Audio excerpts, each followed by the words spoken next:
As we remember, we divided people into two groups, people talkers and thing talkers.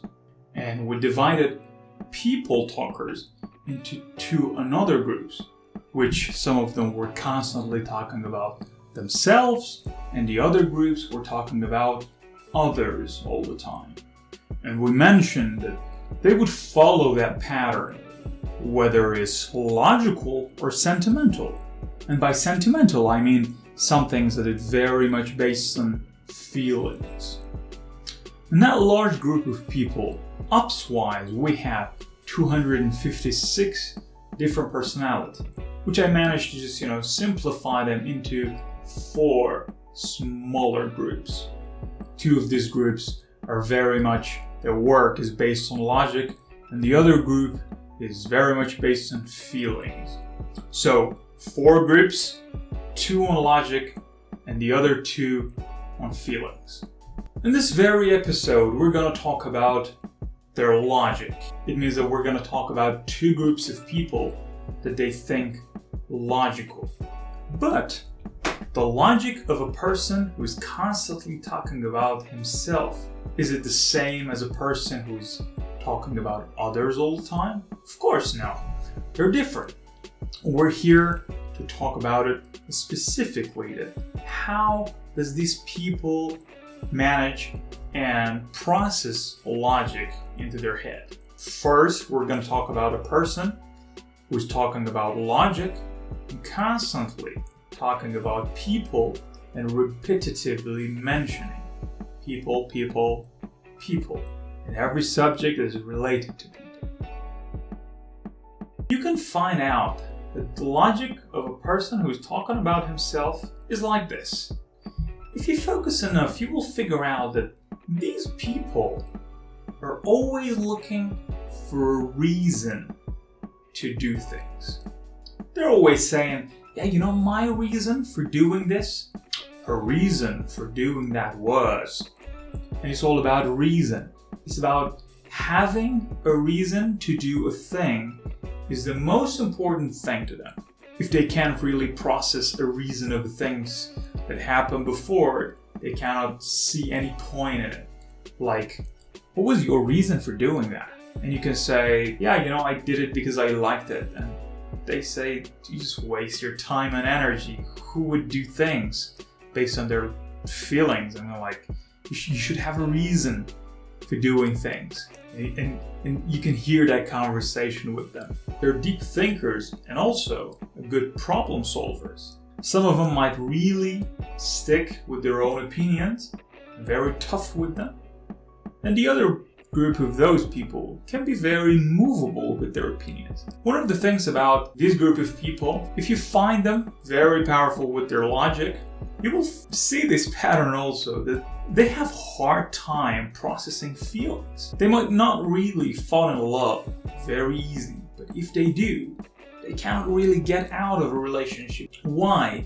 Because feeling is their biggest fear.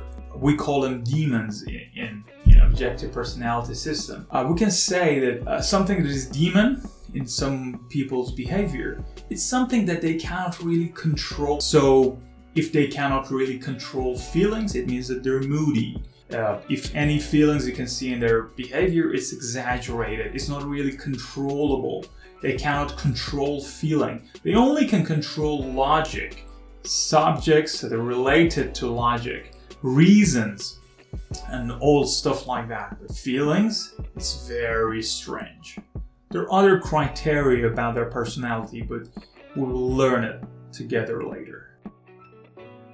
Now is the time to talk about a logic of a person who's constantly talking about others, quoting others, listening to others. It's just like whatever they do is based on the things that other people figured out before. They always try to mentioning things from others and talking on behalf of others, like, Einstein said, blah blah said, this one said, what is your opinion? Now, I don't have really my own opinions because I'm afraid of my own opinions, because I'm not allowed to talk about my own opinions, but I know lots of people's opinion that they talked about it. This is one of their criteria. They always try to underestimate their abilities and their capabilities. And if they have the authority to do things in a group, in a large group, they always try to find a better one for doing it and pass the authority to them and still follow them. Among all these things, they have one unique personality talent. And what is that? See reasons and logic for everyone. If they find a way, or if they figure out a very specific and logical way, they have this powerful talent to share equally everything for people. And this talent makes them a very good manager. You can trust them with micromanagement, with scalable management. And one of the most cliche things about these group of people is that they always start their conversation with we. We are going to do that. We're going to do this. But about the group A, they will always say I would have do that. I would have do such thing. There are still more and more details and information about these group of people. More cliches, more daily cliches, more cliches in their conversation. But hope you enjoyed it so far and hope you liked it. Hope you just learned them and try to see these patterns in your friends and family and people who you're related to. And hope you just have fun with it. This was episode 3 and thanks for watching.